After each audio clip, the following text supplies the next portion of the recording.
Oh, let's go. Oh, beautiful for spacious skies, for amber ways of grain, for purple mountain majesties above the fruited plain. America, America, God shed his grace on thee and crown thy good with brotherhood from sea to shining sea. Pledge allegiance to the flag of the United States of America and to the republic for which it stands, one nation, under God, indivisible, with liberty and justice for all. Thank you. You may be seated.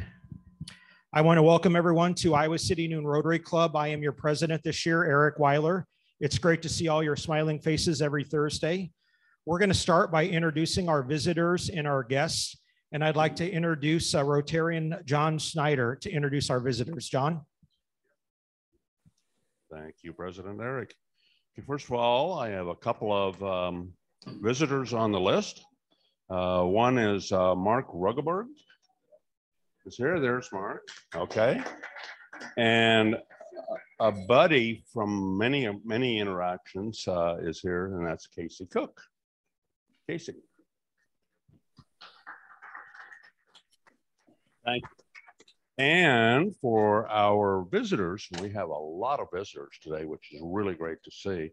We'll just turn the mic over and we'll have you introduce them. Yeah, thanks. Jim Merchant, and very pleased to introduce Fiona Johnson. And Fiona may be known to you already because she is the director of the Johnson County Ambulance Service. And Johnson County Ambulance Service has become a very important partner to our Rotary Kerber Heart Safe Community Campaign. And Fiona is here today. And you see our mannequins and our AED trainers set up back there. We're going to have a training session for our Rotary volunteers because we have not been able to do any training for the last 2 years because of the pandemic. But we're starting in May, and Fiona has graciously agreed because she has all the credentials, training credentials, to help us with the retraining. But very importantly, we partnered with Johnson County Ambulance Service to bring PulsePoint into Johnson County, an electronic messaging system that Fiona and I would like her to talk about in a minute. We also partnered with them to put out these public AEDs. You may have seen the big yellow boxes, and we have 20 of them. And I've asked Fiona to say a few words about those. And then finally, for her to talk about the PulsePoint Respond app, which anybody who has had a CPR training ought to have on their phone because it can save a life. So Fiona. Hi, everybody. Thanks for letting me come and chat with you about PulsePoint. Oh, sure. Thank you.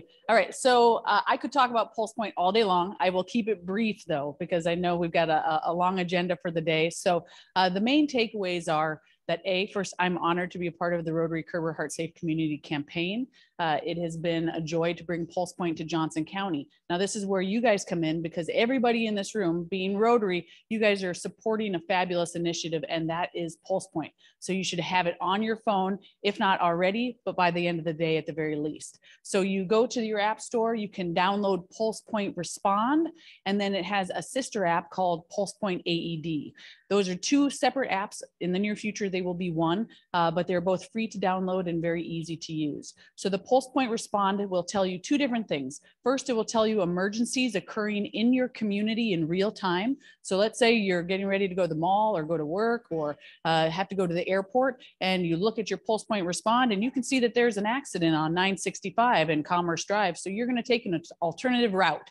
So this is not only life-saving application, but it is also convenient and will help you with your daily life.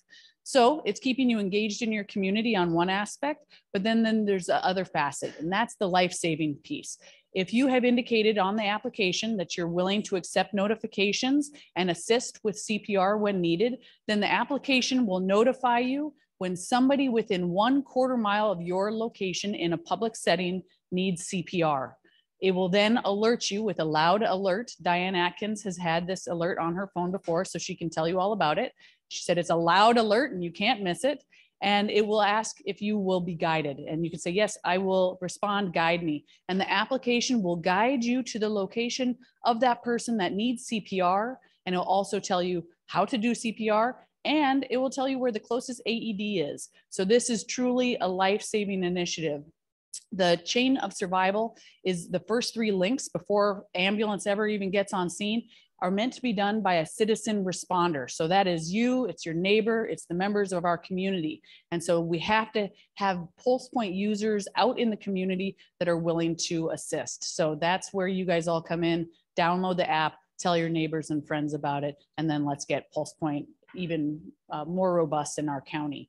The other aspect is our 24/7 AEDs. And so these are in a big yellow box. This is an ongoing initiative versus Pulse Point, which we've already launched, but the AEDs we're launching right now as we speak. So as you're driving through town, through the county, you'll start seeing these yellow boxes on local poles. Ellie Gould is here tonight, and she told me that her, I think, sister-in-law saw one on a pole last night and said, what is this AED doing out here?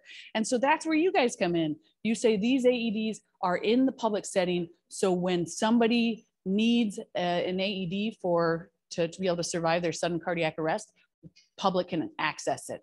That sister app I was telling you about, the AED portion of Pulse Point, you can download that app and you can see that our county, we have 300 AEDs in our community right now. That is amazing. That's something to be very proud of.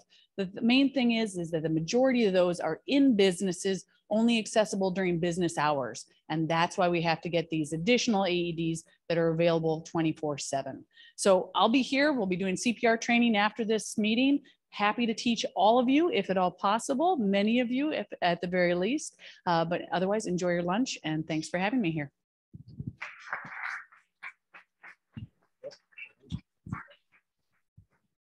Hey, fellow Rotarians, I'm Ryan, and I've got 2 guests today. Alec is back in the house, and he's got a membership app in the hopper.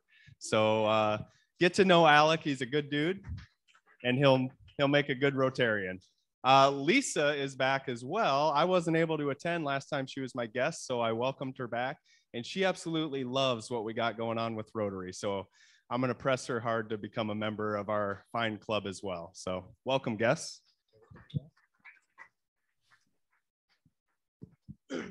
Well, sometimes it takes 2 Rotarians to bring in a guest. So Eric and I, Tricia Smith, we're pleased to bring in Eric Johnson with Summer of the Arts. And from what I understand, he's also going to be assisting with a presentation in a couple of weeks. So you'll be able to welcome him again for a second time. Hi, I'm very proud to have with me a guest from Northwestern Mutual, Ian Carlson, and stand up and make him feel welcome. He's new in this area. He lives in Cedar Rapids, but he works down here and in Cedar Rapids both. So he's a financial advisor, and we're glad to have him, and maybe we can convince him to come to Rotary, hopefully. Hi, Rotarians. I'm Shelley Meharry with the Community Foundation of Johnson County, and I brought my entire team with me today. In the back table there, if you ladies want to please stand so everyone can see you. Ellie Moore is our Director of Grant Making, and Cassie Krippis is our Administrative Coordinator, and Julie Yoder is our Vice President for Finance and Operations. We are here also today because there is an AED that's now installed in our office building, and our team will be 100% trained and ready to assist when needed. Well, special welcome to all of our guests. It's great to see you today. Join us. We meet every Thursday at noon. Now, we also have a crowd that is still joining us on Zoom. Usually we average about 20 folks on Zoom. And I'm going to hand the microphone to Ryan Bell, and Ryan Bell is going to shout out all of our guests who are here with us on Zoom. Ryan? Thank you, Eric. We've got a lot of lovely smiling faces on Zoom. We've got Christy Fellberg, we've got Jim Rank, Robin Hepker, Brad Baldus, Russ Garman, Missy Forbes, Ann Parker, John Kenyon, Mary Ellen Lewis, Chris Chatney, Brent Karstensen, Dan McGivern, Tim Walsh, Cindy Kreider, Jean Wandling, LaDonna Wickland, Ray and Linda Mustin, Dick Johns, Bill Oglesby, and Brent Bonner. Welcome, guests.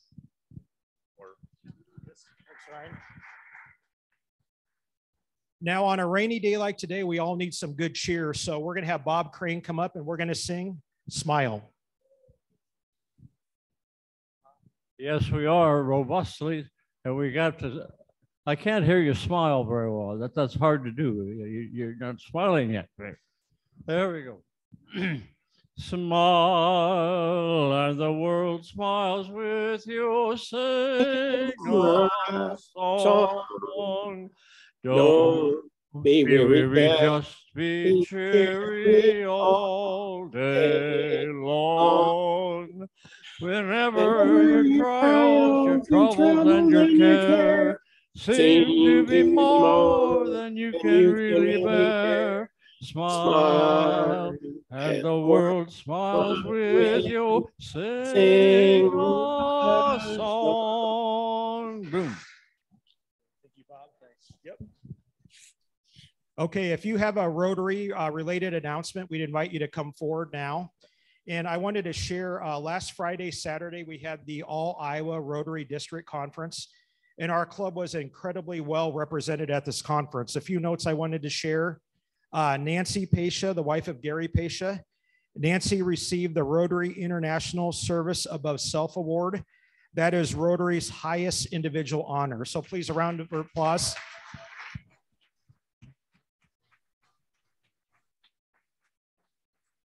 We also were notified this morning that Nancy Pasha received the Gazette's Her Achievement Award. So she'll be recognized for that as well later this spring. And Gary received the Service Above Self Award back in 2012. And we think Gary and Nancy are the first husband and wife team that we're aware of to ever receive this award. So congratulations, Gary and Nancy. And Janice Wilson, one of our former Rotarians, she was the wife of the late Herb Wilson. She was honored for her longtime service to Rotary. We had Rotarian Dr. Jose Merkende received an Everyday Heroes Award. And they had a House of Friendship where clubs could exhibit the great work that they're doing. And with the I Can Read program, we had LaDonna and Gary Wickland represented. With the Poncetti method for treating clubfoot, we had Dr. Tom Cook. For the Kerber Heart Safe Initiative, we had Dr. Jim Merchant, Pastor Mark Priest, and Ryan Bell. We had our Rotarian, Usha Balakrishnan. She presented a conference session on healing through music in the parks. And finally, we had a basketball polio fundraiser game. Think of it like the carnival basketball games. How many shots can I make in a minute? 3 of our own Rotarians came in second place. They made 24 baskets in 1 minute, which is impressive. Right up front here, we have Barb Thomas, Ryan Bell, and Dr. Tom Cook as well, too. So if you need an extra basketball player, one of those 3 would be a great one. A final announcement I have before we get to the other ones, as an incentive to recruit new members to Rotary, if you let me know ahead of time, we'll let the Highlander know. We would love to buy lunch for your Rotary guest from now through June 30th. So another way we can thank you for bringing a guest. So Tara Manetos. Thank you. Just reminding everyone that we still have lots of space available on our Habitat for Humanity build days. So this is coming up on Saturday, May 21st.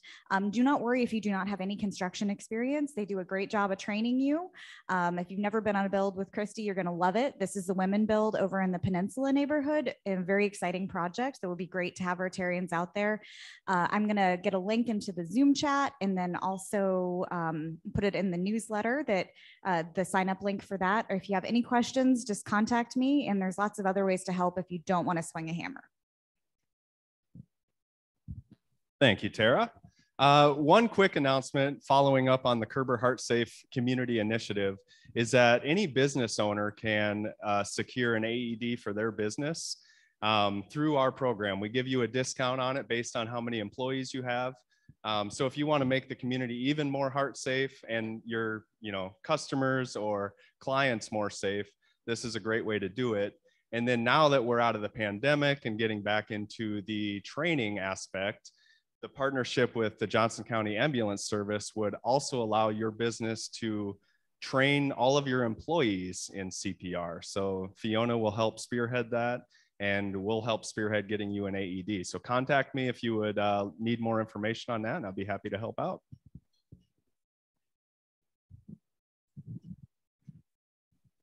Thank you, President, for giving me this time. I'm going to present a couple more of these Paul Harris Fellows, and we're trying to do about two a week here that way, because I got kind of backlogged with the COVID thing. So anyway, our first, these are both the people on the board and executives, and one is Nancy or Barb Thomas, who is our past president. Barb, would you want to come forward?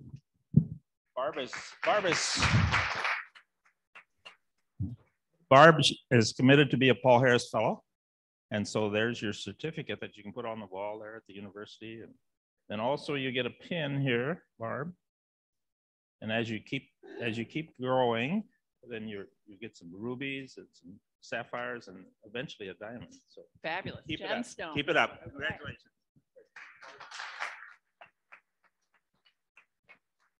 And the other one today is Sean McIntyre, who is with our as kind of an acting secretary. He takes care of all the paperwork in and out, buttons. He's just a man that he's got really unlimited talent, and we really love to have him, and that he volunteers like this. And we don't even have to pay him. That's a great thing. So he's done Paul Harris, and he gets 3 rubies. So Paul Harris number 4. That's great. Congratulations. Thank you, Vern. Following up on the Rotary Foundation, last week, a few people asked me, what is the Rotary Club doing? What is Rotary International doing for the Ukraine refugees? And they told us at the district conference last weekend that Rotary International has donated over $90 million to help refugees from Ukraine, and there's more to come. So that's something we can all be proud of. We are going to have a goat rider today, and for your new folks, you might wonder, what in the world is a goat rider? A goat rider is where we invite one of our newer members to come forward and to share their story in 3 minutes. So Jared Lyons, I'd like to invite Jared to come forward, and we have these high-tech signs here. Ryan Bell is going to time you, Jared, and we're going to show 1 minute, 30 seconds, and then stop. So I'll hand these to Ryan, and he'll give you a thumbs up when he's ready to start timing. Okay. Go ahead. All right, well, I'm Jared Lyons. A little bit about me. I'm a 1975 baby. You can do the math on that. Born in a small town in Southern Illinois with my mom and dad and younger brother. I always joke our first address was actually rural Route 1, and I grew up 5 miles from a pop machine. Moved with my family in 7th grade to Marshalltown, where I experienced things like being able to order pizza, cable, go to a movie. Things I'm not giving up in life now. Graduated from MHS in 1993, later went to Marshalltown Community College, where I played baseball, met a lifelong friend there who introduced me to my future wife, Becky. Got an AA in business administration there, and then transferred down to the University of Iowa to go to school. Becky got done at Cedar Falls before me, moved down here, took her first job with the Press Citizen. She's been with John Lohman and the CBJ for the last 10 years and just loves that. We got married in 1999. It's hard to believe it's 23 years this September. 2007, we became pregnant. Immediately, my mom and dad sold their house, moved down here. About a year later, my brother moved down here. So I've transplanted my whole family to Iowa City at this point. Love the community. 2008, Maddox was born. Becky and I didn't feel the pressure to have the 2.2 kids everyone else did. Felt like we nailed it the first time. No reason to set ourselves up for disappointment. Hard to believe, but he's a freshman at West now, active in football, track. I hope baseball. That was my first true love. I'm just gonna say it. He had a 4.13 GPA last trimester. A good kid. He hasn't tested us, so we stay out of his way. In our free time, we really like to travel. A lot of that revolves around going to games. We're kind of sports nuts. Hawkeyes, Bulls, Cubs, eat, sleep, and breathe Bears football. So I'm anxious for the draft here tonight. I did write down that anybody that knows me well in my personal life knows I'm an active baseball card collector. I could talk to you for 3 days about that. Personally, professionally, I've always been in property management of some kind. My first job out of school would have been with Kenseth Hospitality Company, both at the property level and then later at the corporate office. Learned a lot from the Kenseth family. After that, spent 12 years managing properties for Wolf Construction. And then in the last 7 years, I've been the director of property management for the Watts Group. I've always carried a real estate license to sign third-party leases, basically. And in about the last year and a half, I've become more active as a realtor. Really enjoy that. Looking forward to, as I guess, really as Maddox grew up and I got out of coaching a little league and, goes quick, little league baseball, that kind of stuff. Look for a way to get more involved in the community. Gary suggested this club. I recognized a lot of the faces and have enjoyed getting to know you. It's good to see everybody back in person and look to get more actively involved. Thanks.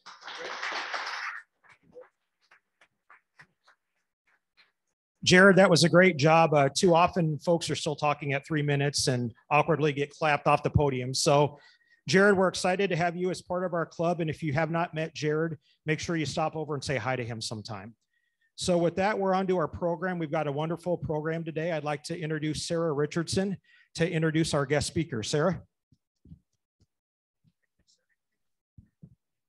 Thank you very much, Eric. Hello, everybody. Happy spring, eventually. I'm thrilled to be here. Haven't been here enough. There's no excuse. Once I'm here, I always wonder why I don't come every week. So that's probably the case with many of us. I'm very happy today to introduce Alta Medea, who will be our speaker. She started her work to end domestic violence and building resources for victim survivors at a young age. Ms. Medea, am I pronouncing that right? Okay. Has worked for over 20 years, strengthening her community and supporting those who are most vulnerable through direct action, volunteerism, service, and advocacy. She officially began her work with the Domestic Violence Intervention Program, DVIP, first as a volunteer, then as a board member, and has served as the Director of Community Engagement for DVIP since 2017. Over the past 4 years, she's written multiple pieces on behalf of the DVIP and developed a curriculum on marketing domestic violence services, how to market a secret. In her spare time, she seeks to find joy in the ridiculousness of life. I really like that. Description, she lives in Iowa City with her 2 hilarious sons, an overly active dog, and 3 moody cats. She's also accompanied by Ashley Hopkins, who's the development coordinator for DVIP. Welcome, Alta.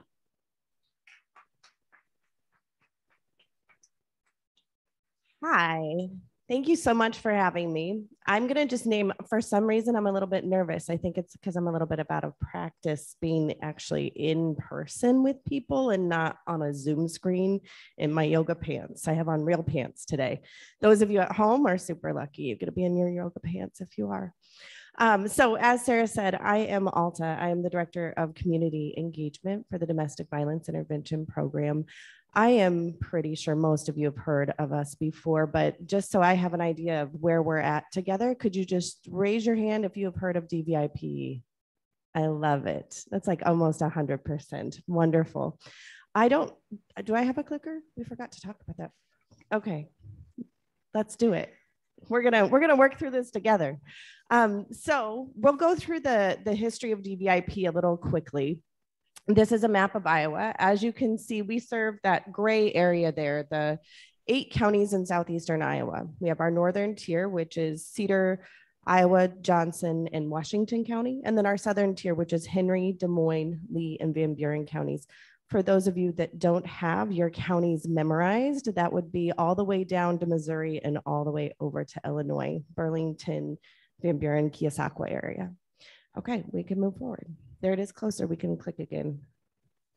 Usually I have my clicker, so then it goes a little faster. So in 1997, I'm gonna just point this out, as you guys have known us for a long time. We've been around for over 42 years at this point. In 1997, the state of Iowa had 33 domestic violence programs. We now have 8. That slide is actually a little old. We are down to 8 at this point. So we can go ahead and click forward. We talked about that. How many of you, just by a show of hands, know that we serve that many counties? Not quite as many.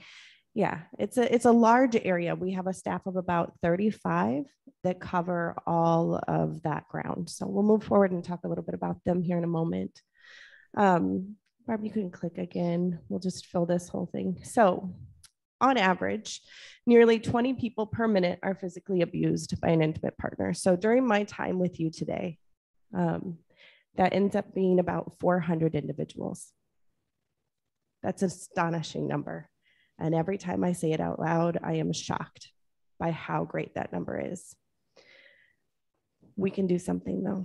Let's go ahead and click forward. So these are the services that DVIP provides. As many of you are aware, we have an emergency shelter. Our emergency shelter is located here in the Iowa City area. It is full 365 days out of the year. We have approximately 40 beds, and half of those are kiddos. So that is quite a staggering number. We also have a number of apartments and a couple of transitional housing spaces that we offer. We also offer counseling and mobile advocacy, which is really something I want to talk a little bit more about, and we'll get there shortly. I'll describe what that is. We have youth services, prevention education, things like this. Everything that we do, all of those things listed on this slide are free and confidential.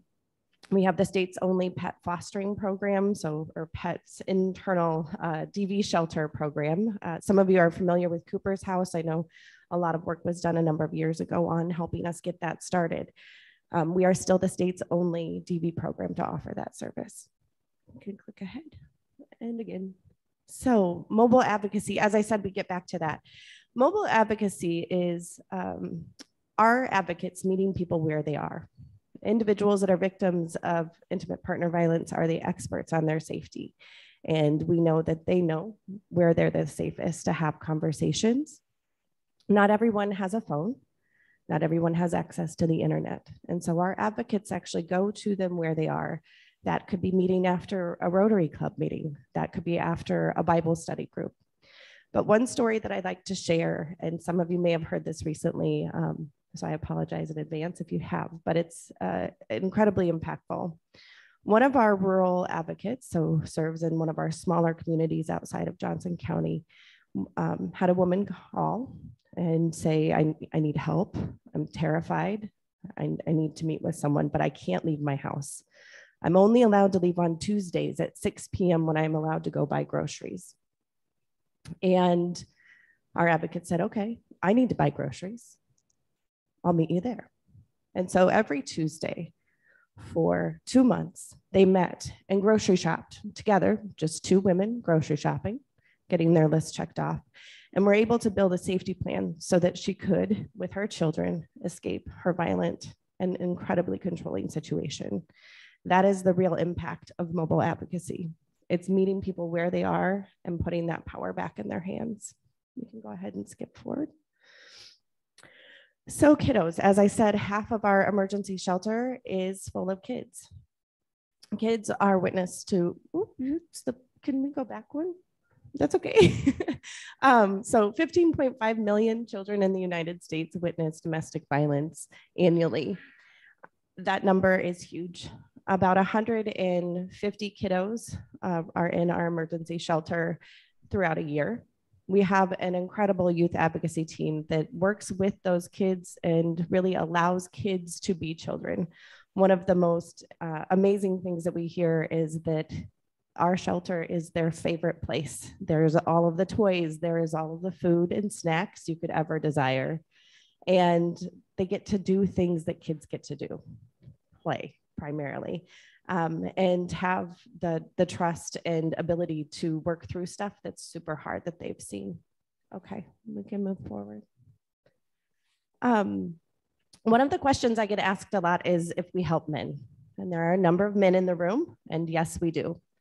4 out of 10 men have experienced at least some form of domestic violence in their lifetime. Our shelter houses men, women, trans, bi, the entire array of humans. We serve all of them because domestic violence, actually affects everyone, regardless of race, income, or sexual identity. Go ahead. So our numbers, what the numbers really look like here. In the past year, we've served over 2,000 individuals. We provided over 17,000 nights of safety.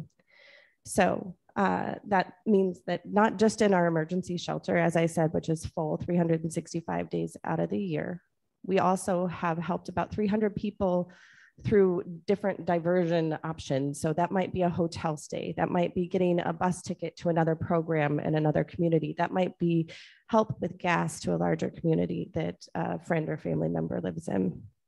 So 17,000 nights is a number of nights for 1 year to provide. The other thing that I like to bring up is that with the pandemic, we have seen a doubling in the services we provide to an individual. We provided over 12,000 services to those 2,000 individuals in the last year. And in Johnson County, where we are, that looks like 1,500 individuals and about 6,000 services. We are the largest metropolis area. It doesn't feel like that always, but we certainly are. A lot of our communities are rural that we serve outside of here. So touching on red flags, what to look out for, and then how to help them. That is sort of what I promised I'd share with y'all today. So red flags can, and when I do this in a smaller group setting, I usually have you guys sort of shout out what red flags might look like, but I'll just bounce through a few of them today. Excessive jealousy, intimidation, humiliation, minimizes or guilts you into doing something you don't want to do. Possessive, tries to control what you wear, who you see, whether or not you're allowed to go somewhere, as we heard in that other story I shared. If you see those things and are concerned about someone in your life, be it a friend, maybe a fellow Rotarian, maybe a neighbor, maybe a child, what can you do to help? That's always the really big question. Go ahead and go forward. So what you can do to help is talk about it. We are able to have power by actually taking it out of the dark and saying, I see you, I care about you, I'm worried about you. And if that doesn't feel quite right, what I always say is you can blame me. And you can always say, I heard this lady when I was at Rotary and she was talking about DV, and I don't know, it's really interesting. Maybe you should, would you want to call them with me? And open the door that way.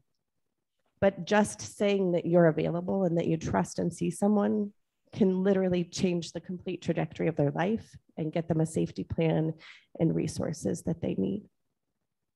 So once again, just really to reiterate that sharing, word of mouth is the #1 way that victim survivors find out about our services. The more we talk about it, the more people have access to resources and safety planning. I encourage you to connect with myself or with Ashley afterward. Invite us to your business, invite us to your clubs, invite us to your wine nights. Any of those are fine options. We go everywhere. And we can talk very intimately or in a larger group setting. How does DV affect the business community? How many hours are lost due to stalking and harassing phone calls from an abuser? What can you as a business do to help support victim survivors? Because if 1 in 4 women and 1 in 6 men is affected by domestic violence, it's happening in all of our spaces. We have a sign up sheet for our newsletter, which we only send out 6 times or every 6-ish weeks. It's truly just our team and we don't have time to spam anybody, I promise. But sign up for that. We have legislative actions and then where you can find us and ways to support us that way. Ashley will be at the table outside as you're leaving, or if you'd like to invite us to speak. Can we go back one more? I'm gonna just also talk about other ways to support us. We are in need of smartphones, old smartphones. They don't have to be fancy. We will wipe them, but we use them for 911 phones. So we give those to individuals so that they have a way to both access us and law enforcement if needed. So any old phones, not the flip phones. Unfortunately, we've all moved a little past that point and we need those smartphones, but those are things that we really are in need of, as well as new underwear and socks. When I chatted with our advocates, that was an area that they were like, you know, we're getting a little low. So if we need those items. And then also obviously sustainable giving. As you all know, it takes a lot to support victim survivors. Many of you in this room are already consistent donors, and I wanted to say thank you. Every $35 to $45 that is donated to us goes to providing a night of safety for someone in need. So just thank you so much from all of us. I then wanted to open it up. I'll share this quote that's at the bottom for those that can't read it. Giving people a safe space with their basic needs being met keeps them from returning to their abuser. One of our advocates shared that with me, and I thought it was just so poignant to really think about when you have your basic needs, when you have a roof, when you have a phone, when you have clean clothes, all of a sudden life seems a little bit more possible and safety planning becomes a little bit easier. So I'm happy to open it up to questions from anyone and yeah, go from there. Yes.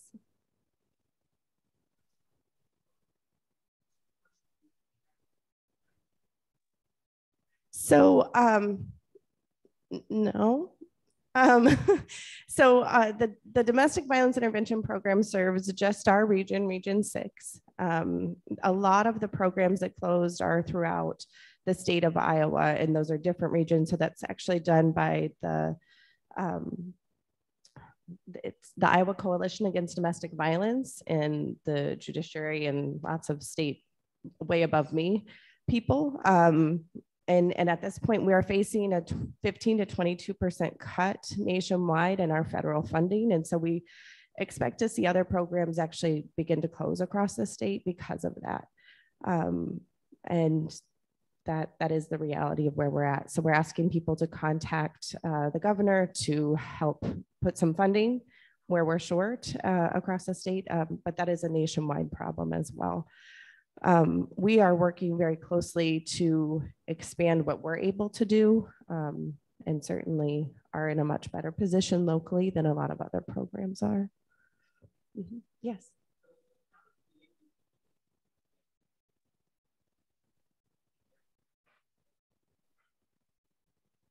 Yeah, yeah.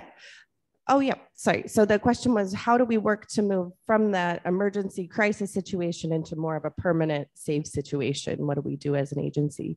And what we do is we have a housing advocate. We have a couple housing advocates that work with folks. So an average stay is about 40 to 45 days at our shelter, and which is not a lot of time if you think about how much has to happen in just over a month. But we work with them to find permanent housing.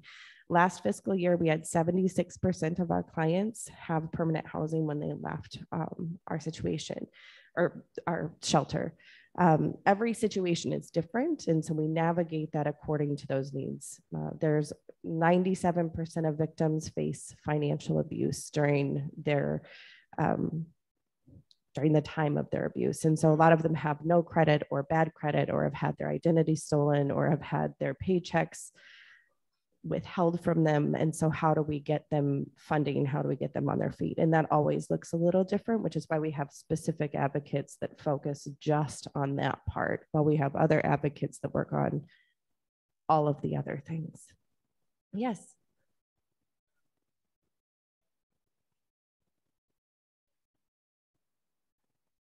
It's a little early to talk about that, but Casey just asked if it was too early to talk about our future initiative that we will be going public with in the near future. And it is a little early to talk about it, but if you'd like to hear more, I'm sure that Casey could share his thoughts and feelings, as could Mark Rugerberg and a few other people in the room. Yes.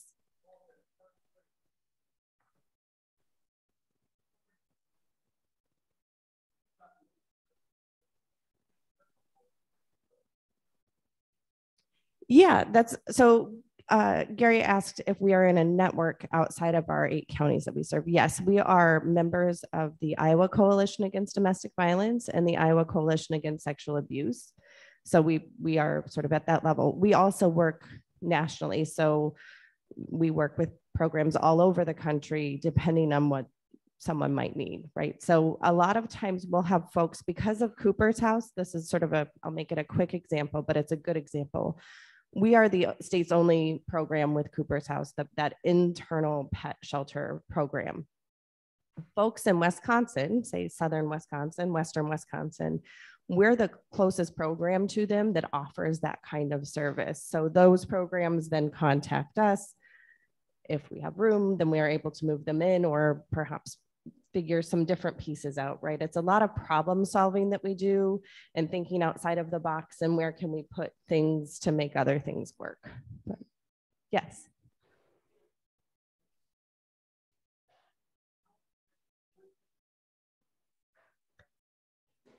Yes, I love that question. So he asked about our funding. We have about 48% of our funding is from state and federal. No, I'm sorry. That's 48% is from individuals, grants, foundations, and events. 52% is from our state and federal budgets and grants that we receive. In all honesty, sustainable giving, so that monthly giving of $35 to $45 a month is one of the greatest things that we can get. It gives us a set amount each month that we can count on. And it's automatic. So we just know it's happening. And that, like I said, it provides one night of safety. So if we look around this room, there's certainly more of you than I have beds currently.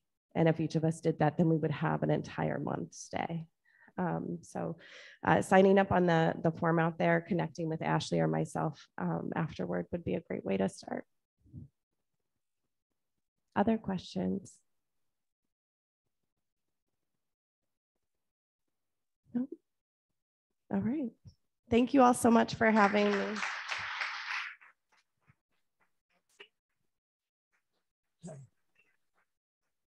Thanks for all that the life-changing work that you guys are doing in our community. We really appreciate that. And in honor of our speakers every week, we make a donation to the Rotary Polio Plus program. And the Bill and Melinda Gates Foundation will match that 2 to 1. And that'll result in 70 polio vaccinations around the world in your honor. So thank you again.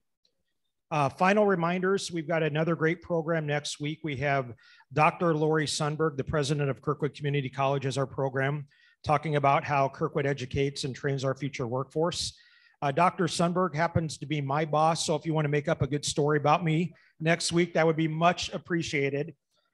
And the final thing I have is, did you guys notice the fortune cookies back there? Patty's going to win the lottery. We're going to call on you for Kirkwood then, but after the library. But I got kind of an awkward one. It said, every Thursday from noon to 1 at Rotary is the greatest hour of the week. It's awkward that it's this long. And then it continues to say, at Rotary, you meet old friends and have a great visit. You expand your network, you hear from a great program, and you change the lives of others in our community. So that's kind of a long one to fit on here, but I thought it was pretty touching. So, and we conclude our meeting with the Rotary 4-way test. So I'd invite everyone to stand and join me in the Rotary 4-way test. There we go. Of the things we think, say, or do, is it the truth? Is it fair to all concerned? Will it build goodwill and better friendships? Will it be beneficial to all concerned? Hope everyone has a great weekend, and we are adjourned. Bye-bye.